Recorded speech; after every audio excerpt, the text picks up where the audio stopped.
com o homem. E está escrito lá em Coríntios, capítulo 6. Não sabeis vós que vós sois santuários de algo que habita em vós? Entende? Ele chama nós de santuário, de tabernáculo, e ele também é tabernáculo. Aqui é metáfora. Esse tabernáculo aqui é onde a noiva entrava para fazer núpcia com o noivo. E ela tinha que ser virgem, diante das testemunhas. Então, Yahshua, ele chama ele de tabernáculo, e nós, a noiva, para entrar no tabernáculo, que é a morada dele para sempre. Por isso que ele trata tabernáculo, né, lugar de núpcias. Lugar de núpcias. De casamento. Casamento é acasalamento, né? Casamento é união. Então ele vai fazer uma união conosco, que é o convívio, né? Ele vai se revelar aos eleitos.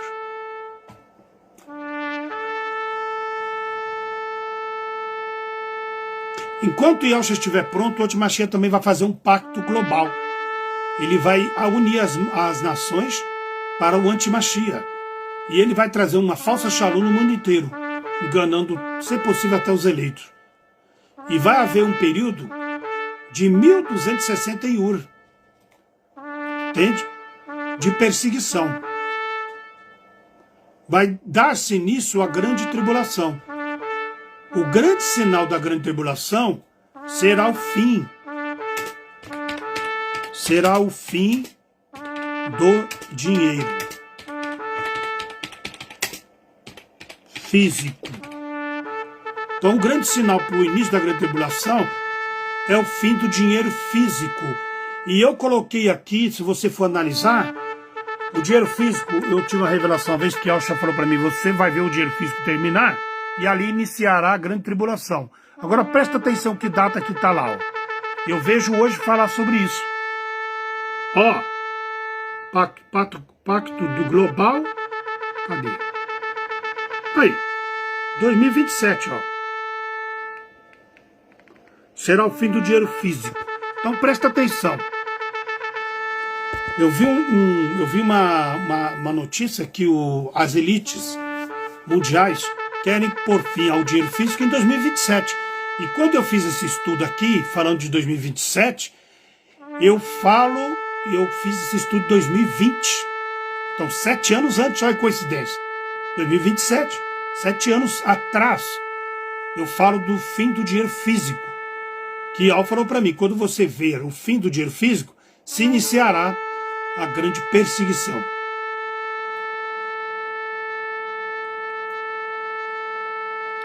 No livro de Luí, que é Levítico, né? O livro de Luí, ele fala da observação das vigílias.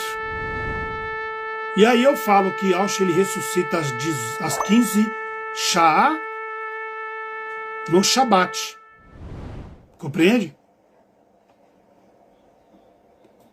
Yahshua nasceu no sábado, Yahshua ressuscitou no sábado, Yahshua voltará no sábado, e Yahshua começará o governo dele o governo dele infinito no sábado, shabático. E ele virá no 7º mês, que é outubro, o mês do perdão, o mês das trombetas, o mês da expiação e o mês do tabernáculo. Você entendeu? A única coisa que está aí é o erro da data do calendário, que o cristianismo modificou, para que a gente não saiba exato momento. Mas nós estamos já analisando tudo aí. Então, Yahshua nasce no sabático, Yahshua aparece no Shabá, anunciando a libertação. Yahshua entra na sinagoga no sabático, Yahshua diz que é o dono do sábado, Yahshua morre no sábado, Yahshua ele voltará no sabático. Aliás, Yahshua ele morre no feriado e ressuscita no sabático. E ele voltará no sabático de Al, que é o descanso de Al, que é o milênio. Tudo é sabático. É o grande sinal entre Al e o seu povo, é o sábado. E o Shata representa 7. Shata é uma abreviação do sábado, que é a linhagem de onde é prometido o Mashiach vir. Compreende ou não? Então o mês de outubro é o mês do perdão.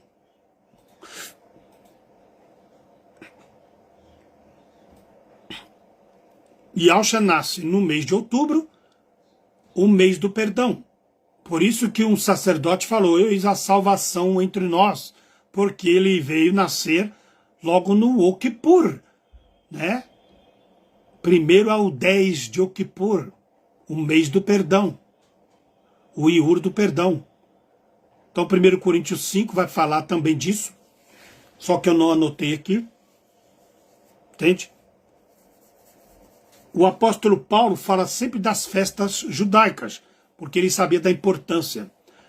Então, você vai ver ele falar, Yahshua participou da festa dos pães asmos, ele participa da Passar, da Páscoa, ele participa da festa da primícia e ele participa da festa do Pentecoste. O que significa isso? Yahshua 14, eu enviarei a vós o Consolador, que é Yahweh. Festa dos tabernáculos. Festa da primícia, ele ressuscita, porque ele é o primeiro a ressuscitar. Ele ressuscitou e foi para Yahweh à direita de Yahweh. Então, ele participa da festa das primícias. Ele participa da festa dos pães asmos, dividindo a ceia com os talmidins. E ele participa da Páscoa quando ele é pendurado no madeiro, que ele é morto, o sangue dele é aspergido. Então ele cumpriu as 4 festas judaicas. Falta ele cumprir 3. Então as últimas 3 festas, trombetas, expiação e tabernáculo. Está tudo citado nos rolos. Capítulo de Atos também, Paulo vai falar no capítulo 18 sobre as festas. Então os talmidins, que são os discípulos, nunca negaram as festas judaicas. Entende? Ele fala que a noiva tem que ser limpa e purificada como a mulher que gerava o filho. Ela ficava 7 ur afastado até limpar-se no sangue. No Abrim, capítulo 5, Apocalipse, capítulo 10, Dabarim, capítulo 16, fala das primícias 7 vezes 7, que dá 49, que era uma distância de uma festa para outra, que é uma marcação de tempo das festas. Então ele fala aqui dos pães asmos, a Páscoa, a colheita, tem a festa da colheita, que é as primícias, né? Tudo junto.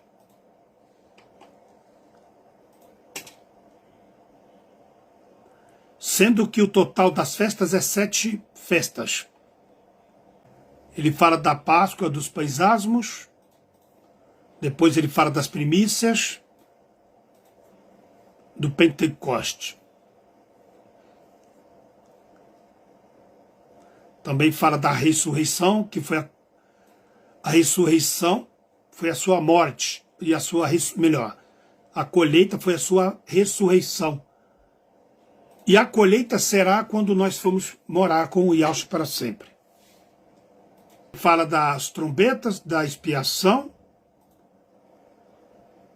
e ele fala sobre o trono de Yahweh, que é o domo, né? Que vai descer com o homem.